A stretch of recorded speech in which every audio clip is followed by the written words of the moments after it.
Hi, this is Majinoni, and here's my reviews for Can You Guess the Number, number 7, Justice League, and Batman. Um, let's do Batman first. Now, this is the first issue after the big climactic battle with Talon in the Court of Owls. Now, of course, when I say climactic battle, that's only one Talon.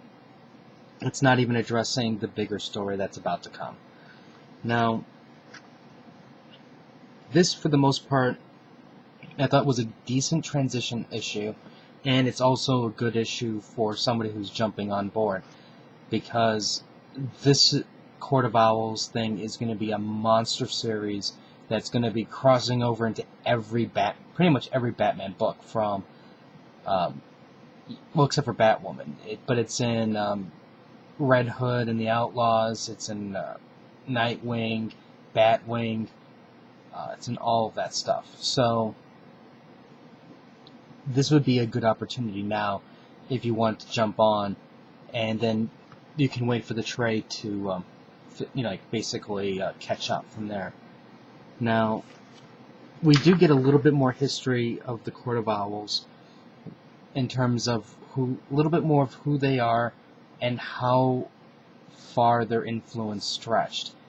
I mean, it's just a little bit of information, but I think it's critical information as to who they were. Also, what we do get is a really good understanding of who Talon is, and that, I have to admit, was a complete shocker. I never would have thought that that's who it was. We see Batman extremely traumatized, but, I mean, I've never seen fear in Batman, like true fear. I mean, I've seen Batman get a little bit scared because of the Scarecrow, his poison gases and stuff like that. But this was a true fear, and I thought that was a really interesting series of panels. I mean, the artwork is really, really top-notch, and Greg does a fantastic job at capturing, the eyes and the insane look of Bruce. I mean, you can kind of barely see it there, but it's like here's one where his eyes like all bloodshot red. It's fantastic. Now, it does end. It actually, I'll say this before the ending. There is another little twist to the Batman origin, and I'm not sure what to think about that. It's because it's basically what's going on. This isn't a big spoiler, but if you remember the scene where you had Bruce was sitting in his study, and the Bat came in the house, and that's when he goes, "Okay, I'll be Batman." Well, in this version, that happens. The Bat flies out, and an owl comes and eats the Bat. Now, that's a very slight change, but it has a huge impact in terms of this storyline, in terms of who and how powerful the Court of Owls is. And the ending, you can just tell, is going to be, there's going to be battle after battle after battle. So I'm really, really looking forward to seeing the battle, but I'm afraid I'm going to hit exhaustion because there's just too much. Snyder is a good writer, though, so I think I'm going to be safe in the core title, and I think what I'll do is I'm just going to pick and choose for the other side titles. Like, I'm probably not going to go crazy and buy everything just because it says Court of Owls or the Night of Owls or whatever they're calling it, but I'll stick to the key ones from there. So this is a good read. Buy it if you're not. Okay, Justice League. We do get a artist change, and it looks like it's Gene Ha, I believe, is the guest artist. Now, I really like Jim Lee's art, but I think this art is really good, especially in the sense of, we just got off of Jim Lee's art, and I think with Jim Lee, his artwork can be polarizing, in that I like it, but yet at the same time it seems very, still extreme-like, and, I could still read any book that Jim Lee does, but it has such a distinct look to it. I think sometimes it just doesn't, it looks more pin-up-y rather than panel-y, and when I see this, Gene does, like I said, I think he does a really, really good job at capturing action, the panel sequences. I wouldn't mind if he's just stayed on board. Now, what's going on here is you have Steve Trevor is part of this organization that's basically overshadowing the Justice League, and the Justice League is called in, to trouble spots. And in this case, you have these creatures running around, and the Justice League, teleports in and saves the day. Now, the one thing I found, now this is just me being a strategist. You have this superhero team, and it's very grand, it's very powerful. But why would you have the Flash be teleported in with the Green Lantern in a Green Lantern ball, energy ball thing? Couldn't you just send Flash running into the place?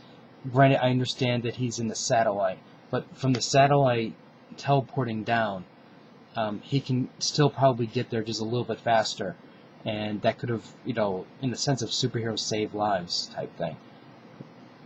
Other than that's just a nitpick, and I'm not really even stressing or worrying that much about it.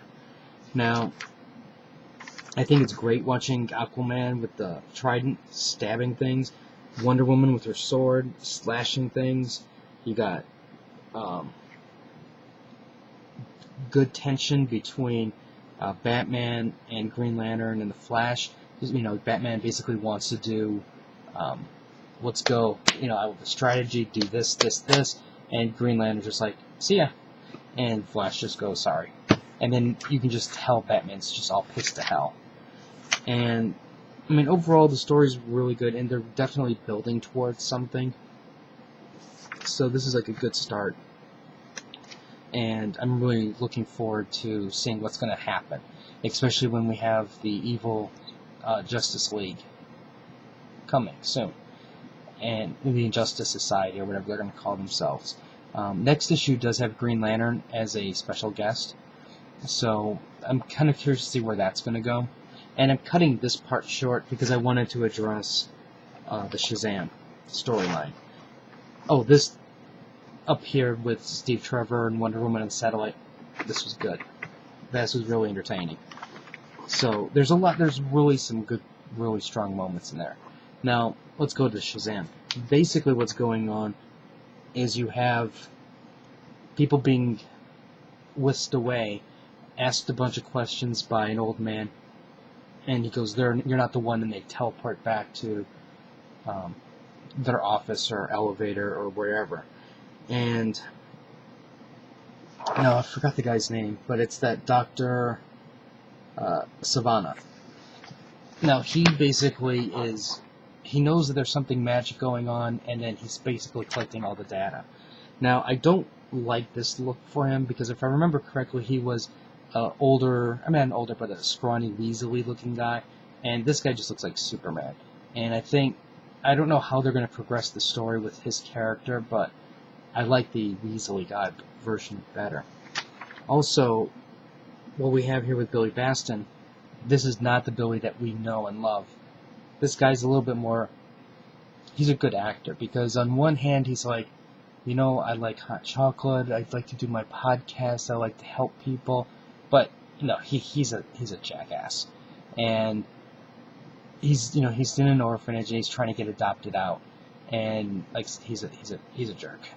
So I'm kind of curious to see how Billy gets chosen. What's the one? Why does he have all these qualifications to become Shazam when everybody else before him didn't? So I'm really liking the start of the Shazam storyline, just because, like I said, it's raising questions, and I think if anything, the one thing DC needs to do is not only do they need to tell interesting stories, but they need to do it in such a way where people will talk about it. And I think the way they're writing Shazam, it's a good foothold to do that, because I know people are going to be bitching about this and that, and that's what it really needs, because the more it'll just spread from there. And then, if it turns out to be good, then nobody will care. If it turns out to be sucky, then you'll see all the internet probably forget about it because they're still pissed off at Mass Effect. Mass Effect's ending. So anyways, here's the review for these two books. DC, I started off with two strong ones. Highly recommend both. this is a great opportunity to get on board Justice League also. You don't even have to know what happened in the first 6 issues. It's, as long as you're familiar with the characters, you're good to go. And this was, like I said, a good start. If you have any comments or questions, let me know. Rate the video up or down. Let me know what you think, and I'll have more reviews up later. Until next time.